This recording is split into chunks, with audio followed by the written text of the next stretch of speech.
दोस्तों मैं आज फिर आई हूँ आपके लिए एक और नई मूवी लेकर। आज की मूवी की कहानी है फ्लावर्स इन एटिक की, जिसमें दिखाया गया है कि कैसे एक औरत अपने बच्चों को एक एटिक के अंदर बंद करके रखती है और फिर वो आपस में कैसे एक दूसरे के साथ घपाघप करते हैं। ये हम आज की वीडियो में देखेंगे। मैं उम्मीद करती हूँ कि आपको ये मूवी ज़रूर पसंद आएगी। मूवी शुरू होती है और हम एक पति पत्नी को देखते हैं जिनके 4 बच्चे होते हैं। क्योंकि बहुत दिनों बाद पति अपनी फैमिली के पास वापस आया था, इसलिए वो अपने बच्चों और अपनी बीवी के लिए कई सारे गिफ्ट्स लाया था। अब अगले दिन जब ये सब बच्चे खेल रहे होते हैं, तब वहाँ पर पति अपनी पत्नी से बोलता है कि उसका प्रमोशन हो गया है, इसलिए अब वो घर बहुत कम आया करेगा। यह सुनकर उसकी बीवी काफ़ी नाराज़ हो जाती है और वो वहाँ से चली जाती है। लेकिन उसका पति उसके पास रूम में जाता है और उसे समझाता है कि जॉब में प्रमोशन के साथ उसकी सैलरी भी बढ़ गई है, इसलिए अब उसे ज़्यादा दिन तक ऑफिस के काम से बाहर रहना होगा। लेकिन उसे जब टाइम मिलेगा वो आ जाएगा। जिसके बाद वो अपनी बीवी को एक अंगूठी देता है, जिसके बाद आखिरकार उसकी बीवी मान जाती है। अब कुछ दिनों बाद सभी उसके पति के प्रमोशन की खुशी में पार्टी की तैयारी करते हैं, जिसके लिए उसकी बीवी अच्छे से सब सजाती है और अपने पति के आने का इंतज़ार कर रही होती है। तभी वहाँ पर एक आदमी आकर उसे बताता है कि रास्ते में उसके पति की मौत हो गई। जिसके बाद अब धीरे धीरे उसकी फैमिली की फाइनेंशियल हालत ख़राब होने लगती है। जिसके बाद अब औरत खुद कुछ करने की कोशिश करती है, इसलिए वो हर दिन अपने बच्चों से एक लेटर भिजवाती है।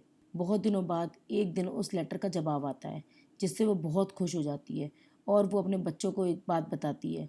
वो बोलती है कि ये बात मैंने तुम्हें कभी भी नहीं बताई, लेकिन तुम्हारे नाना नानी भी हैं। ये बात सुनकर दोनों बच्चे हैरान हो जाते हैं। जिसके बाद वो बोलती है कि तुम्हारी पापा और मैंने भागकर शादी की थी, इसलिए तुम्हारे नाना नानी इस बात से बिल्कुल खुश नहीं थे, इसलिए हमारा उनसे आज तक कोई रिश्ता नहीं रहा। लेकिन अब तुम्हारे पापा के मरने के बाद मेरी ये हालत नहीं है कि मैं तुम सबको अकेले पाल पाऊँ, इसलिए अब हम तुम्हारे नाना नानी के यहाँ चले जाएंगे। जिसके बाद उसके बच्चे उसकी बात मान लेते हैं और ये उसी रात अपने नाना नानी के घर के लिए निकल जाते हैं। जब देर रात तक ये सब अपने नाना नानी के घर पहुंच जाते हैं, जैसे ही वहां पहुंचते हैं, इनकी नानी दरवाजे पर खड़ी होती हैं, जो इन्हें चुपचाप एक कमरे में ले जाती हैं और अपनी बेटी से बोलती हैं कि मुझे नहीं पता था कि तुम्हारे 4 बच्चे हैं। जिस पर उनकी नानी उनसे बोलती है कि मैं बाहर से तुम्हारा रूम लॉक कर रही हूँ, कोई शोर नहीं मचाएगा और सब धीरे धीरे बात करेंगे। जिसके बाद उनकी माँ वहाँ अपने बच्चों से बोलती है कि तुम लोग फिक्र मत करो, तुम्हारे नाना की अब उम्र हो गई है, वो जल्द ही मरने वाले हैं, फिर ये सारी प्रॉपर्टी और सब हमारा ही होगा। इसके बाद तुम्हें जैसे रहना होगा रहना, कोई कुछ नहीं कहेगा। ये बात सुनकर चारों बच्चे खुश हो जाते हैं। अगले दिन अब जब बच्चे उठते हैं, तो उनकी नानी उनके रूम में आकर उन्हें एक रूल की लिस्ट समझाती हैं, जिसमें वो कहती हैं कि सबसे पहला रूल, कोई शोर नहीं मचाएगा। दूसरा रूल कि तुम्हें हर रोज़ 3 टाइम खाना दिया जाएगा, लेकिन तुम इस खाने में से कुछ भी बर्बाद नहीं करोगे। इसके अलावा कोई भी बच्चा इस रूम से बाहर नहीं जाएगा। इसके साथ इनकी नानी इनके लिए खाना लेकर आई थी और कहती हैं कि ये तुम्हारा आज का खाना है, अब मैं सीधा कल आऊँगी, कोई भी खाना बर्बाद नहीं करेगा और तुम्हें अगर खेलना हो तो तुम ऊपर एटिक में जाकर खेल सकते हो। जिसके बाद सभी बच्चे ऊपर एटिक में चले जाते हैं और वहाँ जाने के बाद उन्हें पता चलता है कि ये रूम तो एक स्टोर रूम है, जहाँ बहुत सारा पुराना सामान रखा हुआ है। यहाँ पर उन्हें पुराने गानों का एक टेप भी मिलता है, जहाँ उनके दोनों छोटे भाई बहन कहते हैं कि उनको ये रूम बिल्कुल पसंद नहीं आया, इसलिए वो दोनों बड़े भाई बहन अपने छोटे भाई बहन के लिए जगह बनाते हैं और उनके साथ वहाँ पर खेलने लगते हैं। जिसके बाद ये सभी वहाँ मस्ती करने लगते हैं। तभी उनकी माँ आकर उन्हें चुप होने को बोलती है। जिसके बाद उनकी नानी भी उनका शोर सुन लेती हैं, जिस पर वो अपनी बेटी को अपने पास बुलाती हैं। जब उनकी माँ वापस आती है, तो छोटा बच्चा अपनी माँ से बोलता है कि उसे यहाँ बिल्कुल अच्छा नहीं लग रहा। जिस पर उसकी माँ उसे समझाती है, लेकिन वो नहीं मानता। तभी वहाँ उनकी नानी आती हैं और उन्हें बोलती हैं कि शोर मचाना बंद करो। इस पर छोटी बच्ची को गुस्सा आता है और वो अपनी नानी के सामने चिल्लाने लगती है। जिसके बाद उसकी नानी उसको चिल्लाने के लिए डांटने लगती हैं। तभी उसका छोटा भाई भी अपनी नानी की टांग पर काट लेता है, जिस पर उसकी नानी गुस्सा हो जाती हैं और उस बच्चे को मारने लगती हैं। तभी उसकी माँ बच्चों की नानी का हाथ रोक लेती हैं और उससे बोलती हैं कि खबरदार, अगर आपने मेरे बच्चों पर हाथ उठाया तो मैं ये घर छोड़कर चली जाऊंगी। इस पर उसकी माँ उसे बोलती है कि जाओ, मुझे कोई फ़र्क नहीं पड़ता। जिसके बाद वो उसे उसका टॉप उतारने को बोलती है। जिसके बाद जब वो टॉप उतारती है, तो उसकी पीठ पर मार के निशान होते हैं। दरअसल जब बच्चों की नानी उनकी माँ को अपने साथ लेकर गई थी, तब उनकी नानी ने अपनी बेटी को बहुत मारा था।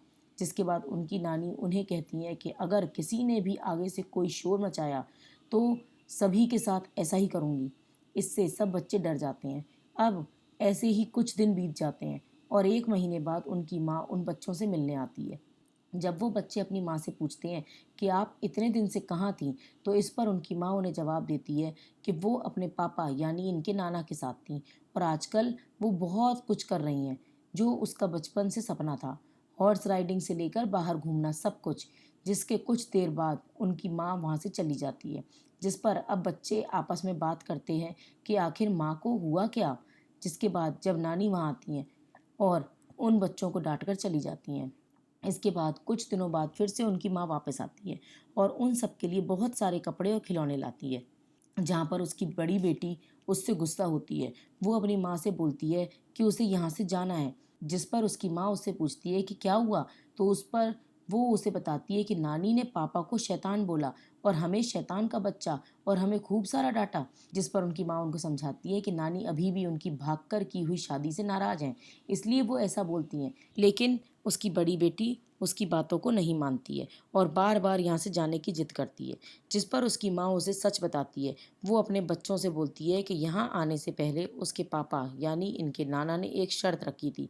उनका कहना था कि यहाँ पर आने के बाद उसके साथ उसके बच्चे नहीं होने चाहिए, इसलिए उनकी माँ ने उन्हें यहाँ बंद किया हुआ है। यह बात सुनकर बड़ी बेटी काफ़ी मायूस हो जाती है।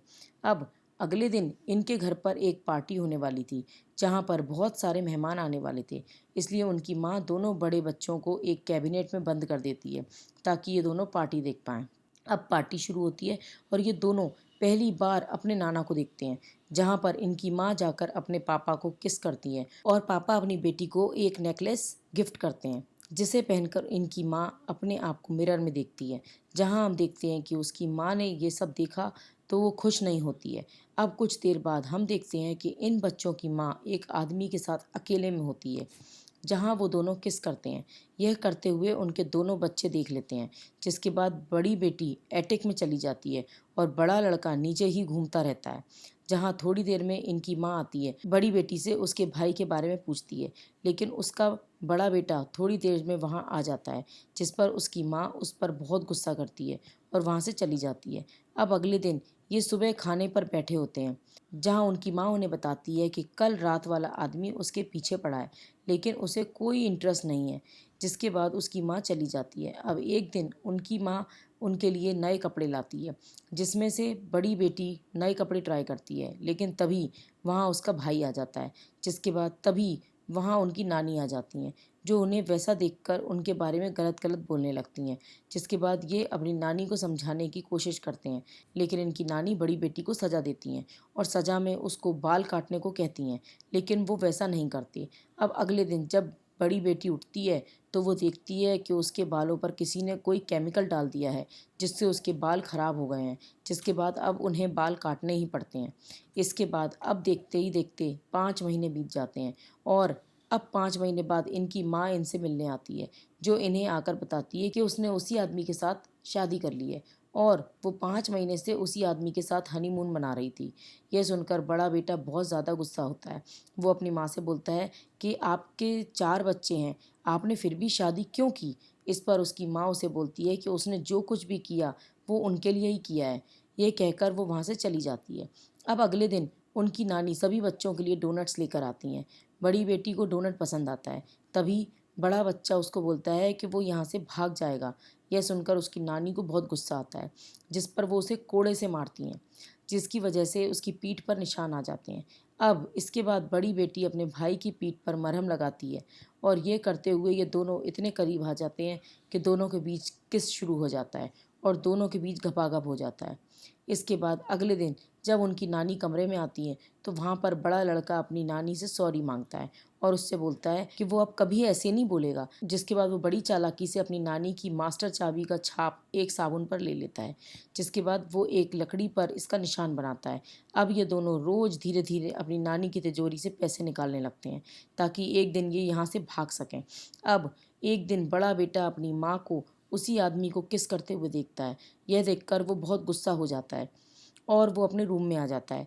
यहाँ पर उसकी बहन उसे शांत कराती है, जिसके बाद ये दोनों फिर से घपाघप करने लगते हैं। अब अगले दिन ये दोनों देखते हैं कि इनका छोटा भाई बीमार हो गया है। जब उनकी माँ वहाँ आती है, जिस पर बड़ी बेटी गुस्सा होकर अपनी माँ से बोलती है कि आपने अपने मज़े के लिए हमें इस कमरे में बंद करके रखा है, जिस पर वो उसे बोलती है कि आपको मुझे अपनी माँ बोलने में भी शर्म आती है। यह सुनकर उसकी माँ गुस्सा हो जाती है और वो उसे एक चांटा मार देती है। इस पर गुस्से में वो भी अपनी माँ को चांटा मार देती है। इसके बाद उनकी माँ उस बच्ची को हॉस्पिटल लेकर जाती हैं, जिसके बाद थोड़े समय बाद उनकी माँ उनके पास आती है और उन्हें बताती है कि उनके छोटे भाई की मौत हो गई है। जिसके बाद वो तीनों रोने लगते हैं। यहाँ से फिर उनकी माँ चली जाती है। अब एक दिन छोटी बच्ची चूहे को एक चीज़ का टुकड़ा खिलाती है, जिसे खाकर वो चूहा मर जाता है। यह देखकर ये समझ जाते हैं कि उनके छोटे भाई को भी ऐसे ही मारा गया है, जिसमें उनकी नानी का हाथ है। एक दिन अब उनकी नानी उनके रूम में आती हैं और बड़े लड़के से मास्टर चाबी मांगती हैं, क्योंकि उन्हें पता चल जाता है कि उसके पास एक मास्टर चाबी है। लेकिन लड़का उसे वो चाबी नहीं देता और वहाँ से वो तीनों भाग जाते हैं। जब पीछे से नानी उन्हें पकड़ने आती हैं तो लड़का लाइट बंद कर देता है, जिसकी वजह से उसकी नानी को कुछ नहीं दिखता और उसकी नानी को अंधेरे से डर लगता है। जिस पर वो उससे लाइट खोलने को कहती हैं, लेकिन वो लाइट नहीं खोलता। तब उनकी नानी बोलती हैं कि उनके छोटे भाई को उसने नहीं बल्कि उनकी माँ ने मारा है। जिसके बाद वो वहाँ से भाग जाते हैं। अब हम देखते हैं कि ये तीनों एक ट्रेन में बैठकर कहीं जा रहे हैं, जहाँ पर मूवी ख़त्म हो जाती है।